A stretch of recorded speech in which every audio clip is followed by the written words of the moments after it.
That's all they're playing for. And Ken wrote about it too. And Ken Rosenthal joins us right now on FT Live, right at the top here, Ken. So let's get your thoughts right away on the Angels definitely doubling down on no, not trading Ohtani, letting the world know, and then trading away essentially their two best prospects that are in the minor leagues right now. Well, to me, if they were going to trade Ohtani, Scott, they should have done it a year ago.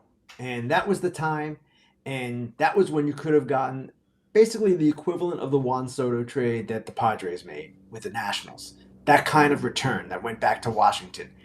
This year, he's the all-time rental. Yes, I get it, but he's still a rental, and I don't know that the value would have been what you would have determined as reasonable for a player of that caliber. So I understood what they did with regard to not trading him. I never thought they were going to trade him. Artie Moreno, their owner, never seemed comfortable trading him. We've been talking about this for weeks, and I've been saying that pretty consistently. At the same time, when a team goes for it like this, it's a little bit like, whoa, hold on.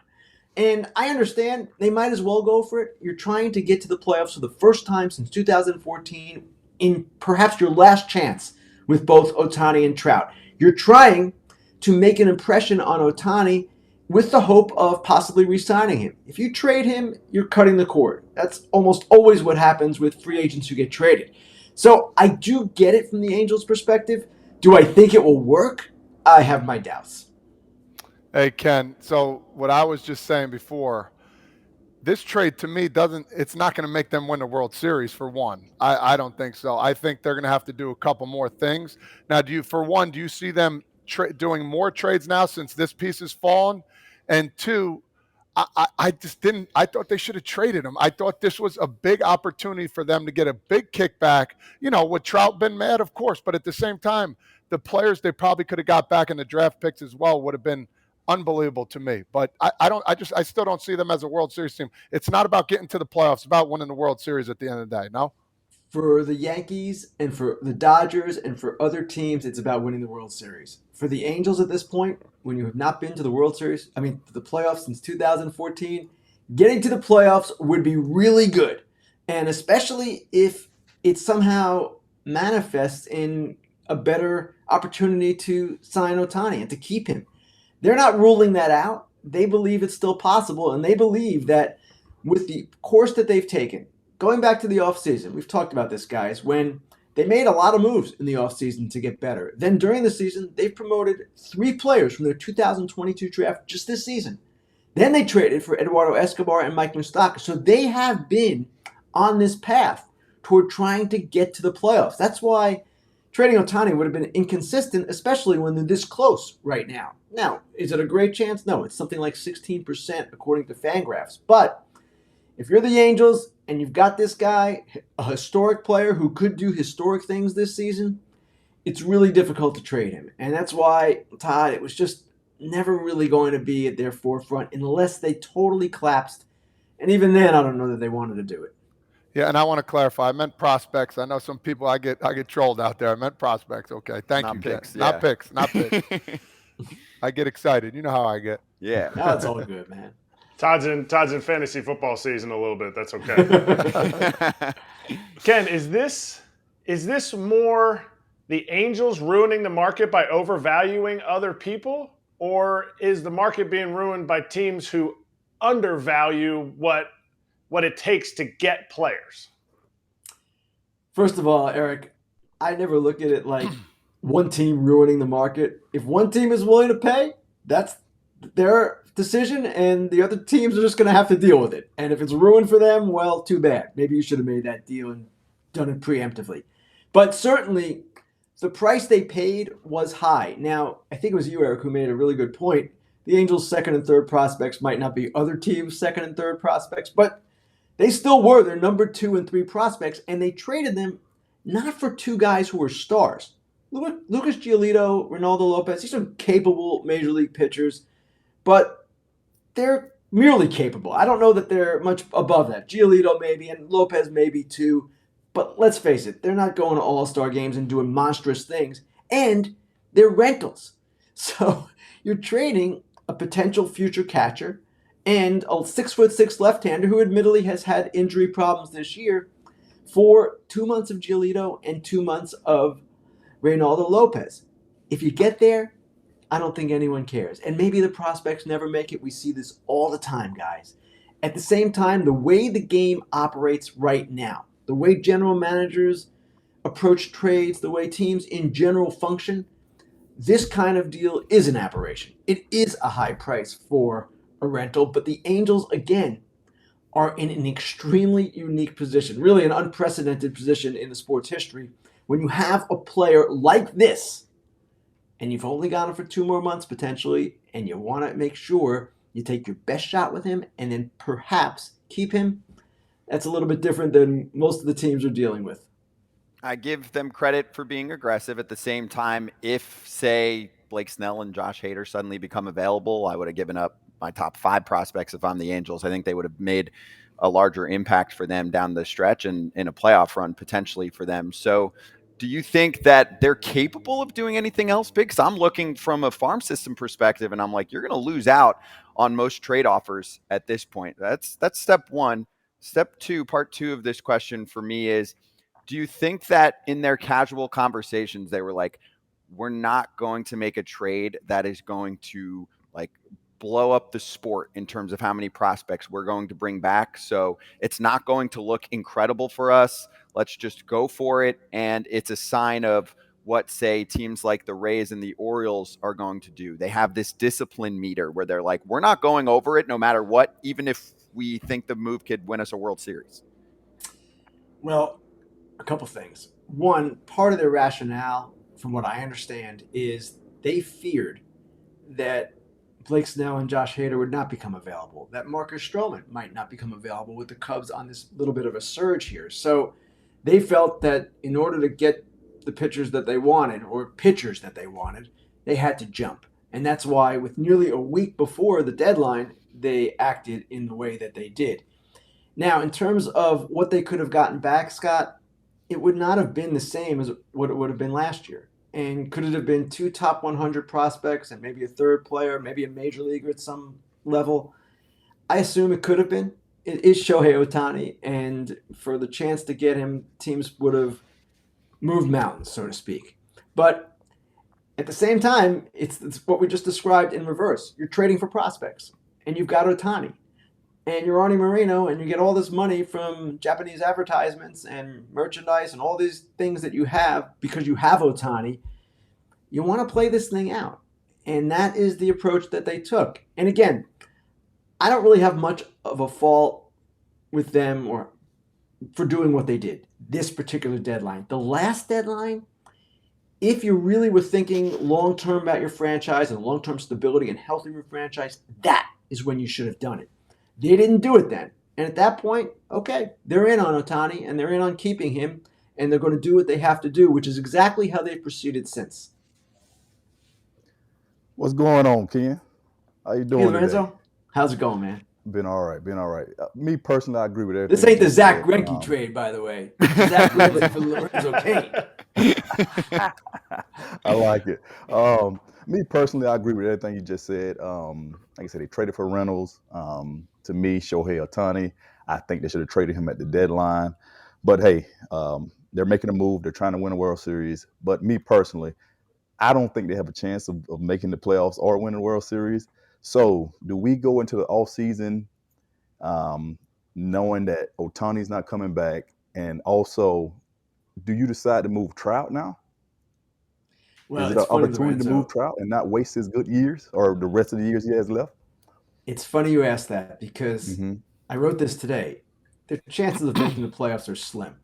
Their chances of signing Ohtani are probably even slimmer.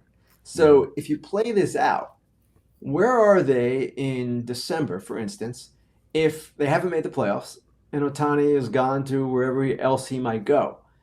Then you have some hard things to look at. And yeah, you might want to retool. Now, Artie Moreno has never really done that. They've never gone all the way down.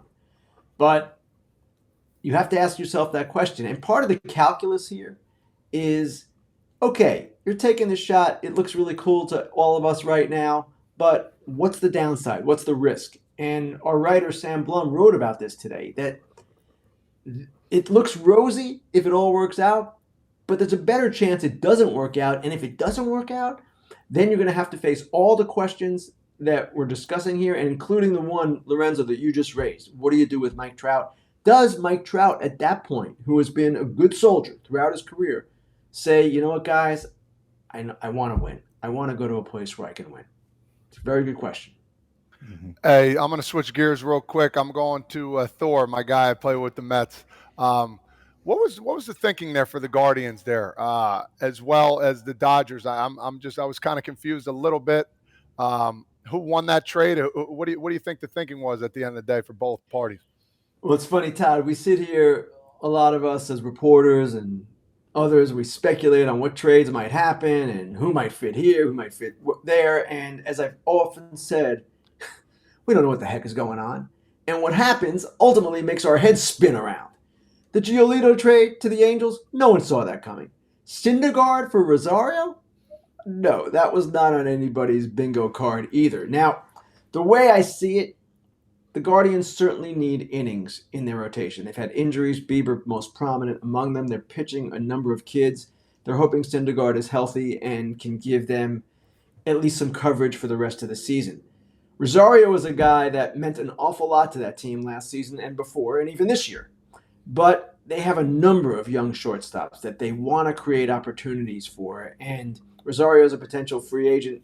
They weren't going to re-sign him. They did discuss an extension with him in spring training, but it didn't go very far. So that is why the Guardians did what they did. Kind of an expendable piece at a time when they needed pitching, and they figured, well, might as well take a shot. And if this is all we can get for Ahmed Rosario, then let's do it.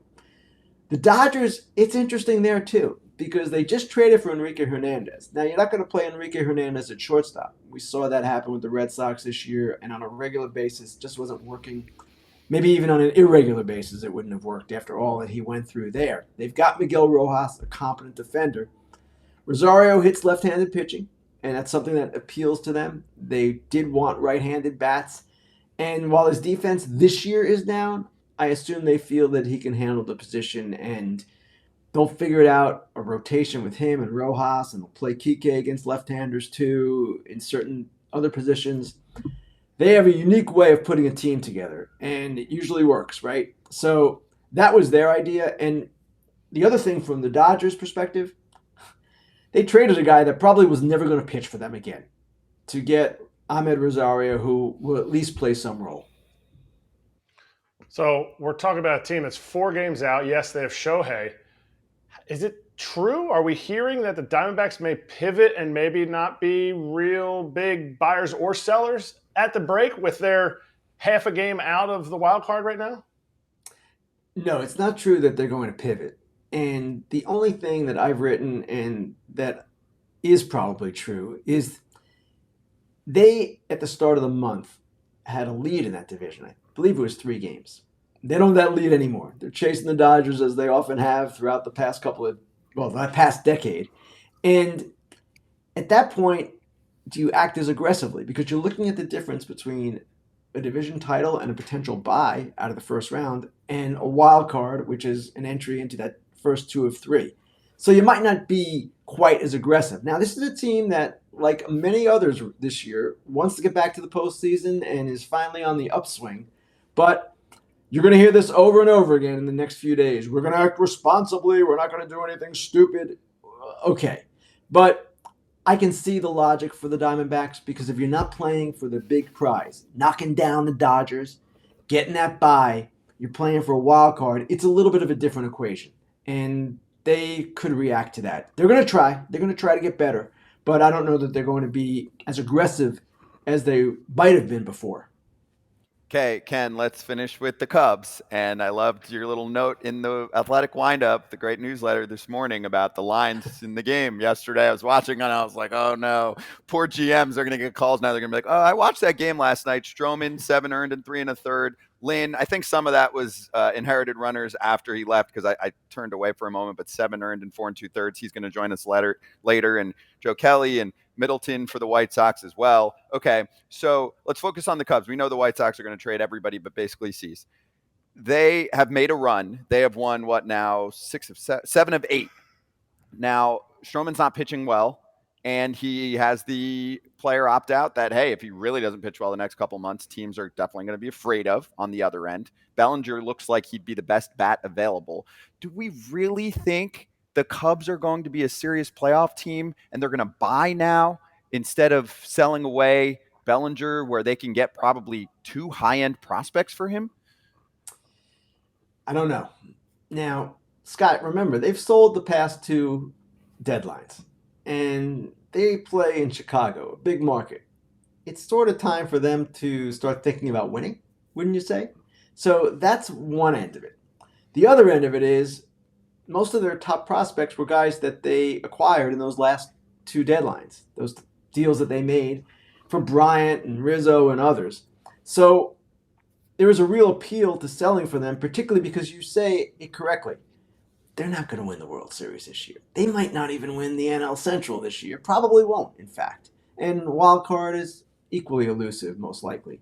So I see the logic both ways here, but I will say this. If they go into Monday or Tuesday having won, I don't know, it's 7 of 8 right now. Let's say it's 10 of 12 or something along those lines. It would be really difficult to tell your players and your manager and your coaching staff, sorry, guys, we're going to pull the plug right now. When we've pulled the plug the last 2 years, well, this is the last time we're going to do it. We might not do it again, but we might.